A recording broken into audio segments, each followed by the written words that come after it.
What's going on, everybody?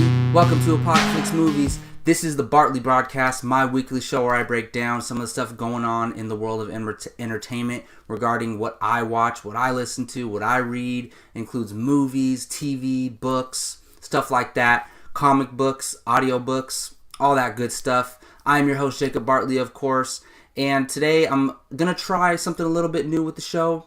What I usually have been doing is taking multiple movie news topics and trying to run them through, and I've kind of realized that it kind of like drags the show along. So I'm going to minimize the movie news segment and talk about only big news stories that are relevant to me and that I really care about, and we'll focus more on the other news stories on Apocalypse Movies, like with News Bits and with Comic Hero Talk stuff. But I do have one big news story I want to talk about in a second. But before I get into everything, I want, in the vein of Halloween, it is Halloween weekend. Halloween's on Tuesday. Today's Friday. I wanted to talk about some horror films, some of my favorite horror films, and some recommendations to watch this Halloween. So, horror films are not my favorite genre by far. Like, I like horror movies a lot, especially when they're done very well.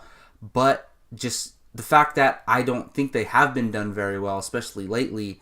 We have had a few gems in the past couple of years, but for the most part, I just feel like there's so many low-quality horror films that it kind of dampens the good ones in a way. But nothing against the great ones. But here's a few of my favorite horror movies of all time, and some of them are relatively new. But my favorite slasher of all time, my favorite classic horror film of all time is Halloween, the 1978 John Carpenter film. Michael Myers is the best slasher in my opinion. Freddy Krueger's too goofy and comedic and out there. Jason's like running around all fast and all crazy. I like Michael Myers. He's creepy. He's slow. He's still very strong. Michael Myers is the guy for me. The original Halloween is a really good horror film. I definitely recommend watching it this Halloween. Two of my other favorite horror films of all time are relatively new. One of them is The Conjuring. And you know what's funny? I did not watch The Conjuring until the year that The Conjuring 2 came out. So was that 2015? I believe that was 2015. And I hadn't watched The Conjuring. So The Conjuring 2 was coming out, and I went and watched The Conjuring. I was like, oh my goodness, this movie is amazing. I feel like if I would have, kept track of movies that year, it would have probably been in my top 10 movies of that year. The Conjuring is incredible. Not only is it scary as hell, it's also a great film. James Wan is a master genius. He really is. And he directed this other film, Insidious, which I love Insidious. I think Insidious might be scarier than The Conjuring, but The Conjuring is a better film. Insidious, that red demon guy who's like sharpening his claws, ding, in the freaking wherever, in the further or whatever it's called. I love that first Insidious. Insidious 2 was okay. Insidious 3 was terrible. Insidious 4 looks terrible. The franchise has gotten progressively worse in my opinion. But that first Insidious, go check it out this Halloween. You won't be disappointed. Also watch The Conjuring. Some of these other movies, they're not necessarily some of my favorites of all time, but I do recommend watching them this Halloween if you're looking for some recommendations. And one of them is The Visit, the M. Night Shyamalan film, The Visit. This movie is incredible in my opinion. I think it's done very well. It started the return of M. Night Shyamalan with The Visit and then Split. Check out The Visit. You will not be disappointed. Another film is It Follows. This movie came out 3 or 4 years ago, forget the exact year, but I was blown away by this movie. It's terrifying. It's very unique in its content. Watch It Follows, and of course, go watch It again. If it's still in theaters in your town, go watch It 2017. I just rewatched it recently. It's great. It's really good. Not the top 10 movie of the year, but really good. Go watch It. I don't think it's on Blu-ray yet, unfortunately, but I'm sure you can find it in theaters somewhere, maybe the drive-in, somewhere like that. Alright, so moving on to the movie segment, what I've been watching lately, and they happen to both be horror films. Happy Death Day released last weekend. I got a chance to see it. I did put up my spoilers review on Apocalypse Movies. Go check that out. But Happy Death Day, I was actually really surprised by this movie. It's really good. It's really good, in my opinion. It's very unique. It's not a great film, but it's really good. And the premise is unique. You've seen it in the trailers. I mean, not necessarily the the Groundhog Day thing, but just the way they handle it, the way they handle this premise is unique. It's unpredictable, it's funny, it's scary, it has laughs, it's really good. It's driven by a great performance by the main actress. Go see Happy Death Day. I definitely recommend it. Another movie that I just watched last night is Jigsaw. I was really looking forward to Jigsaw, but unfortunately it wasn't good in my opinion. I did put up a non-spoiler review for it. It'll be up pretty soon here on Apocalypse Movies, but I go into more depth on there. But overall, it just wasn't done very well.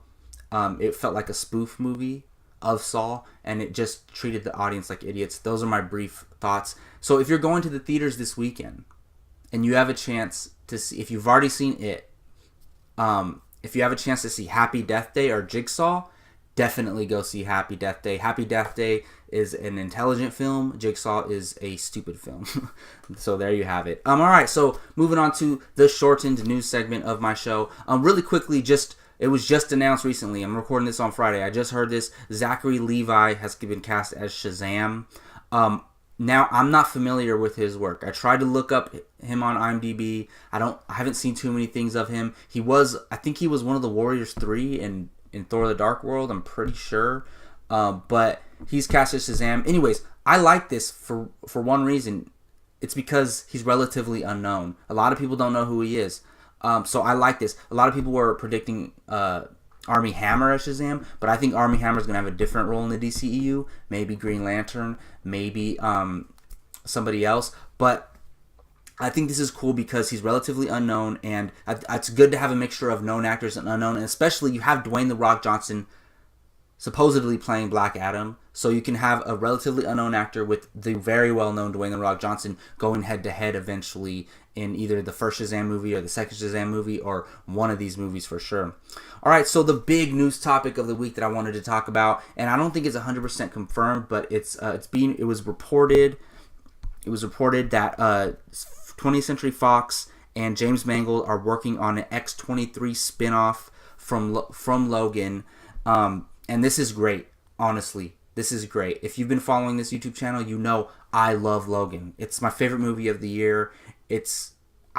I just fall in love with that movie every time I watch it, and I'm gonna let it stand the test of time. I have to give it a while. I'm gonna give it a year or so. But it's going to end up being one of my favorite movies of all time. It's just so great. I'm not going to give a Logan review right now, though. Anyways, Mangold was in an interview with The Hollywood Reporter, and this is what he had to say about it. So, Patty Jenkins' success with Wonder Woman only solidifies more studios that there's less to fear with a female protagonist. The more that keeps getting hit home, that ends up giving me more space turning around and going, well, here we are with a female protagonist. That's incredible. And what are we going to do with her? And that's where we are with that right now, dreaming. So he's talking about working on an X-23 script. So James Mangold, the director of Logan, is working on an X-23 script for 20th Century Fox. Who knows if he's going to direct it? I doubt it. But if he writes the script and then you get somebody to come in and direct it, maybe a female director, that'd be pretty cool. I think that would be awesome. And then the producer, Hutch Parker, went on to say this in the same interview, I believe. Yes, there are other facets of that character and some other potentially to explore in their own ways. He said, it may not be in the same exact tonality or with the same genre orientations as Logan, but I think part of what has been opened up in this universe to all of us now is drawing on different genre traditions. There are new pathways to be opened for new characters that populate this universe. I think this sounds great. They're right on the ball with this. They're right. They have a great female protagonist already introduced in Logan, and everybody loves her. And then the producer saying that Fox has been doing these different type of comic book movies.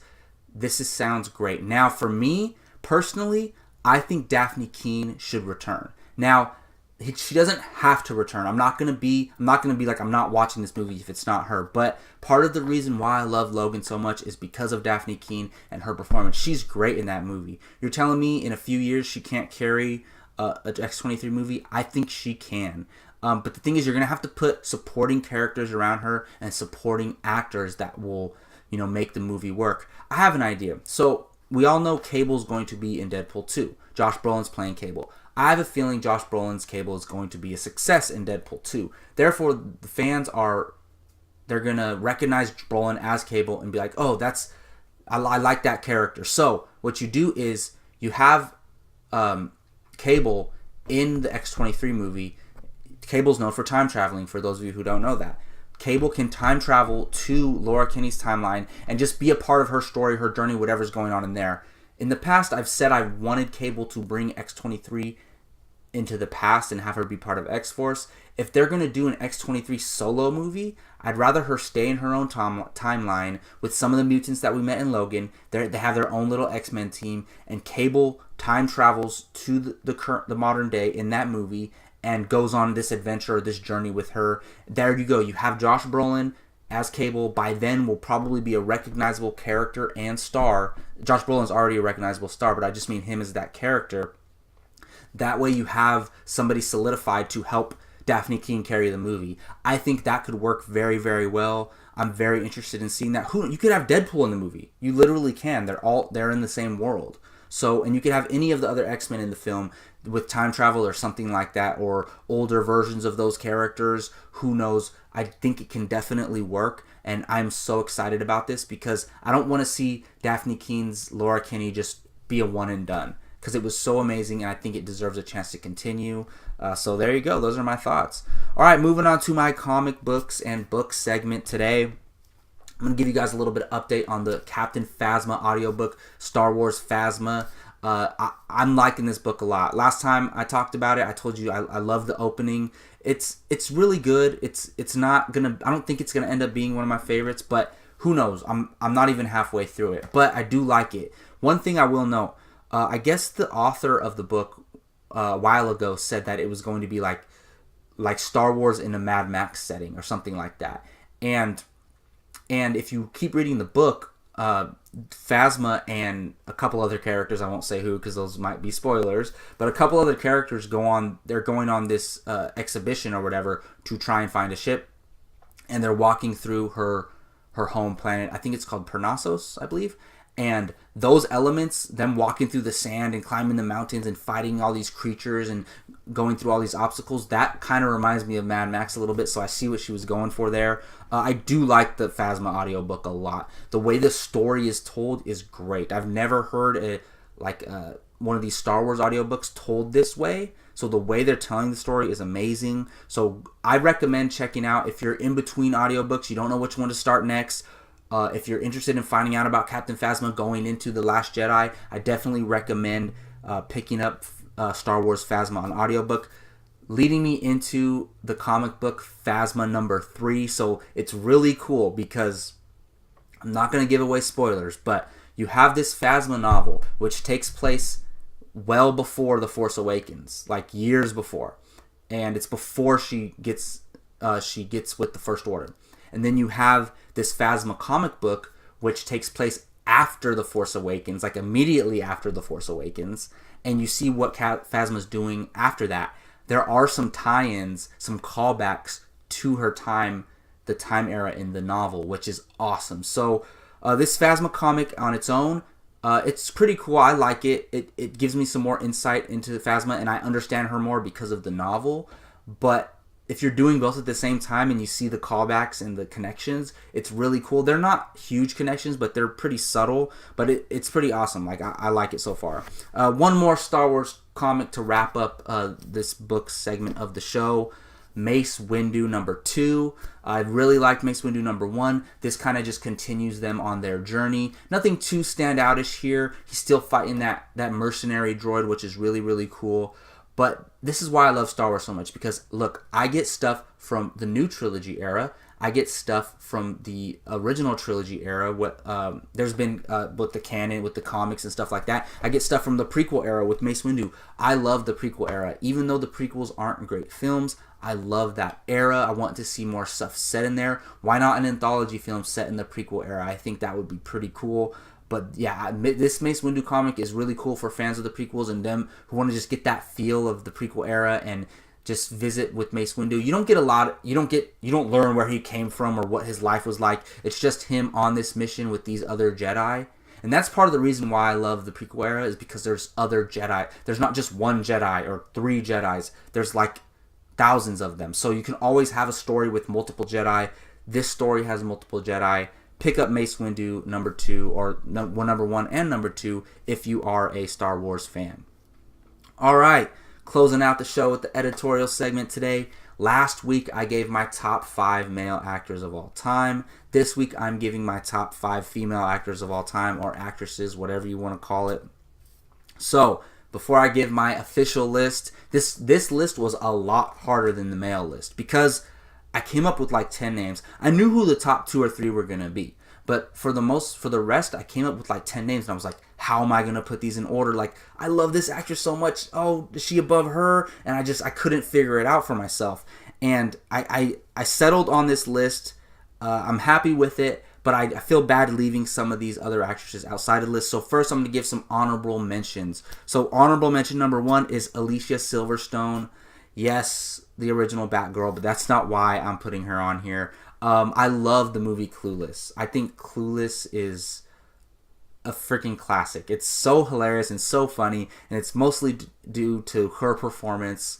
And I just think she's underrated and she's underappreciated. She was a big star back in the day. I think it was in the 90s, yeah. And she just put out a bunch of movies, and a lot of her movies are just guilty pleasures for me, like The Crush or The Babysitter, stuff like that.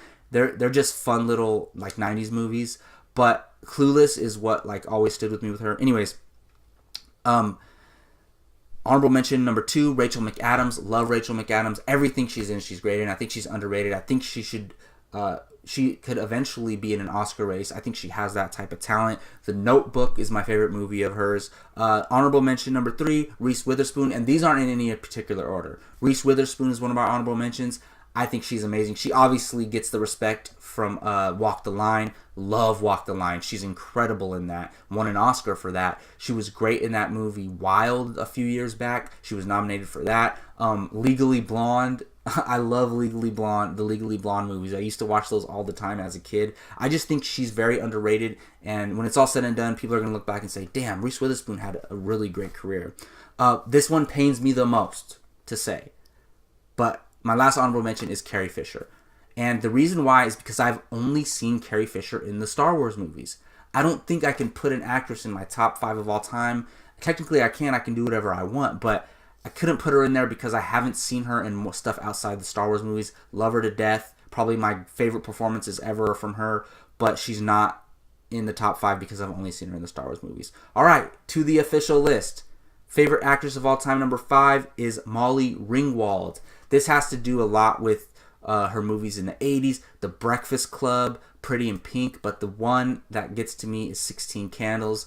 16 Candles is special to my heart because it is my mom's favorite movie, one of her favorite movies of all time, and she actually named me after Jake Ryan from the movie. My middle name is Ryan, so I'm Jacob Ryan. She named me after Jake Ryan in the movie, and then like I went back and watched that movie a bunch of times. I'm like, this movie's awesome, but it's really cool that she named me after that. So Molly Ringwald, such a classic actress from those. She's great in The Breakfast Club, great in Pretty in Pink. I love how she plays different characters. Like in 16 Candles, she plays the outcast, the loser. But then in Pretty in Pink, she's not really. She's kind of the middle of being like a popular girl and a loser in a way, but then in Breakfast Club she's one of the popular girls, so she has diversity. She'll always live forever for me in those classic movies. Number 4 is Scarlett Johansson. She's like my number 1 Hollywood crush ever. I love ScarJo, but she's so talented. Like, she's amazingly talented. I do think she's not just all looks. I think she'll be competing for Oscars too. I think she's doing all the action films right now, the Avengers films. Eventually she'll settle into those Oscar meaty roles. I believe she has the talent to do it. One movie that is the movie that like made me really recognize her talent wise and beauty wise is Match Point. I love that Woody Allen movie, Match Point. I think it's a really good film, and she's really great in that. But she's been in a bunch of stuff. She's an action star. She can do dramatic. Don John, love Don John, and I love her performance. Her performance in Don John is hilarious. Like, she has great comedic timing, and if you don't believe me, watch Don John, because the character she's playing is not trying to be funny, but the way Scarlett Johansson plays it, she makes that character hilarious. So ScarJo is my number 4 actress of all time.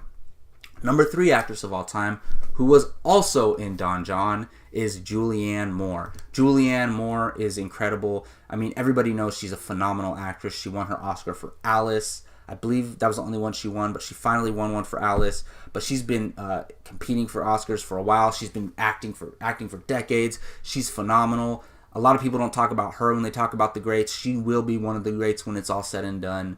Julianne Moore. I'm trying to what could be my favorite movie of hers. She's been in a ton of films. I don't think I can choose a favorite, but she's been in so many things. She was in Kingsman: The Golden Circle this year, which Kingsman: The Golden Circle was good. I liked it. Her character was written bad, but I thought her performance was actually pretty funny because that's what they were asking her to do. But she's so diverse, can do anything. Love Julianne Moore. My number 2 actress of all time. I debated putting her in the number 1 spot, but I decided to keep with my number 1. But my number 2 actress of all time is Kate Winslet. Funny because if I would have put her in the number 1, my top 2 actor and actresses of all time, or my top actors and actresses of all time, would have been Leo and Kate Winslet, both from Titanic, and that's one of my favorite roles of hers is Titanic. So that's where I first watched her, but it's weird because I knew her from Titanic, right? And then, like, as I got older, like, I didn't really see her in a lot of stuff, even though she was working a lot. But I didn't watch a lot of movies, like, in my teens. So I didn't really see her during that era. But I went back and watched a lot of her stuff, like Revolutionary Road. Revolutionary Road, she's great in that movie. She's great in everything she's in. But I think my favorite role of hers, one of my favorite roles of hers, but right now, if I had to choose, is Steve Jobs. She carries that accent through that whole movie while delivering a phenomenal performance, going head to head with Michael Fassbender, who probably should have won the Oscar that year.